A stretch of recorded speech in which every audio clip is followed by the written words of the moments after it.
Hi everyone, welcome to or back to episode 18 for She Who Hears. As always, I'm gonna try to keep this short and sweet for you guys, but I'm also just gonna let the Holy Spirit do whatever He sees fit in this atmosphere for me to give a message for you guys. And today I want to read from Revelation 20, verses 1 through 3.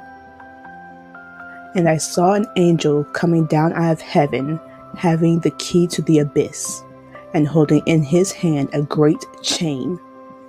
He seized the dragon, the ancient serpent who is the devil or Satan, and bound him for 1,000 years.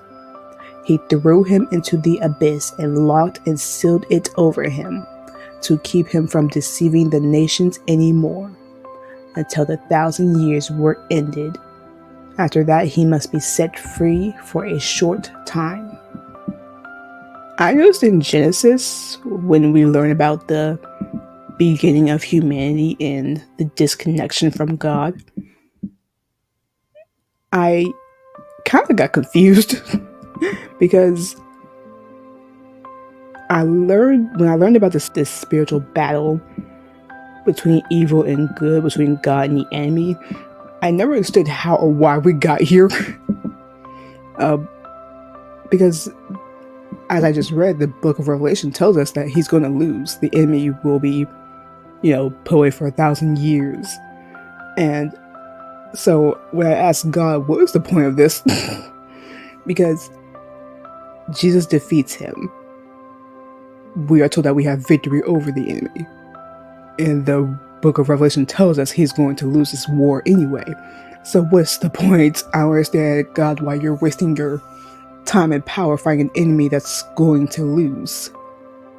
And God made me think about in Genesis when the serpent deceived Eve, and God told the serpent that he'd put enmity between him and Eve would have a seed, Jesus, and that seed would crush the enemy's head, and despite the fact that the serpent will bruise his heel. We kind of noticed that Eve started something that was never supposed to be started. She didn't just start the downfall of humanity and our disconnection from God. She was the very first to sin. She was the first to disobey. And in a sense, she was the first to commit adultery. And adultery is not just limited to physically intimate affairs. Eve gave her ears to another that was not her husband or God.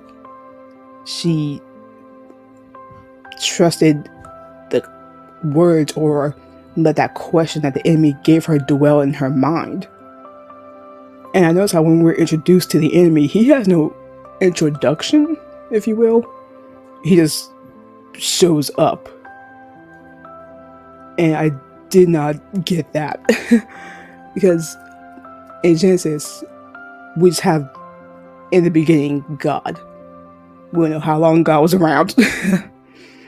He has no end and no beginning, obviously. And so for a minute, I was just confused. Like, so where did he come from? When was hell even a thing? Where did we get to this point? And God reminded me of a sermon that I listened to from Pastor Sarah Jakes Roberts, where she basically shared that in the beginning we weren't supposed to even think about any of this. Hence why he didn't want us to eat from, why he didn't want Eve and Adam to eat from the tree of the knowledge of good and evil. We were supposed to only just know God, his goodness, and everything else he wanted us to know. And so I think that was him just telling me, don't even focus on all that. That's not for you to think about too much of. So God knew this downfall would happen, but he could have put a stop to it. But I guess when you're in a war or a battle, why not let your enemy see what you're capable of? I guess, why not let the enemy see how God can make his glory show up? The enemy,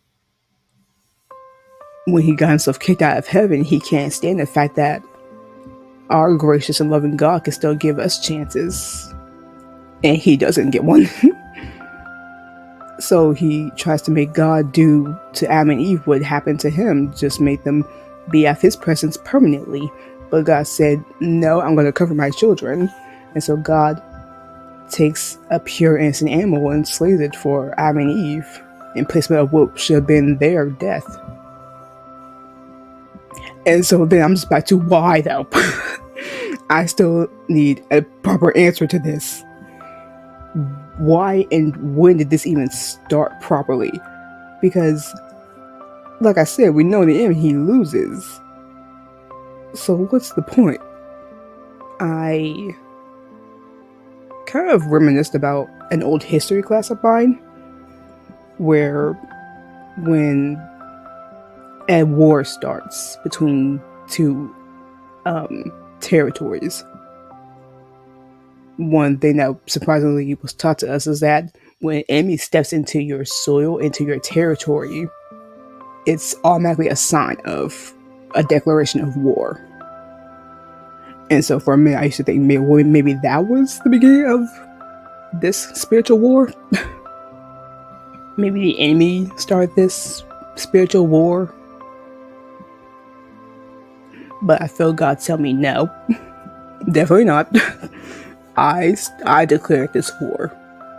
And I say when. He said, you right. When he tells the enemy, he'll put enmity between him and the woman. And we are talking about Jesus. That's when it was declared. But what's the why? Because again, we obviously know, God, you're powerful over all things. So what's the why? Why did you declare this war? Was it because he stepped into your territory? And I remember this, I believe it was a movie that I saw. It was one of those ancient royalty types of movies where there's a king and a queen, they had children, and obviously there was a war that broke out within their kingdom, and there was a soldier from the enemy side that came into their territory to, try to spy them out or what have you. So basically that spy or that enemy was a threat. And there's a scene, if I remember correctly, where the queen just took a sword from one of the soldiers on their side and cut off that enemy's head. And her husband asked her why she did that. And the queen kind of gave this response of she wasn't going to let anyone harm her children. Because when you're in war, you go after the children too. It's not just the heads of the kingdom that you go after. You went after the children too.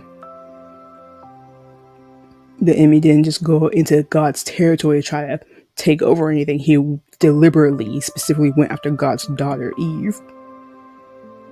And so this wasn't just a battle between our God and Satan. This was a father that was putting an enemy in its place. This was not only the enemy's eternal punishment of being kicked out of heaven. His eternal punishment is seeing God be the compassionate, loving, great God that we know him as. In spite of all the sins that we deliberately or unintentionally did, this compassionate God that wrapped himself in flesh and came down to our level and gave us Jesus. And even when Jesus was led into the wilderness by the Holy Spirit, the enemy, you can see he tries to attack Jesus with the same things. He tries to give Jesus this hunger of trying to feed him with something that shouldn't have been there. The same way he gave Eve a question, he wanted to make Jesus question God's loyalty and faithfulness. Are you really the Son of God? What makes you think that? He wanted him to fall like Eve. But this is Jesus, not Eve. Jesus wasn't going to fall that easily. This war between Jesus as he is making shifts and impacts in the earth, and the enemy thinks that if I could just kill him, I win. And when Jesus is crucified for, being Jesus, and he is not with us for 3 days, the enemy thinks he won in that time. He was probably just celebrating in hell, thinking that he won, but Jesus went down there and said, hey, I'm going to take these keys now. And by the way, I declare war. I win. Sorry, not sorry. And we win with him. As long as we stay in him and we allow him to be in us. Yes, that's all I have for you. Thank you.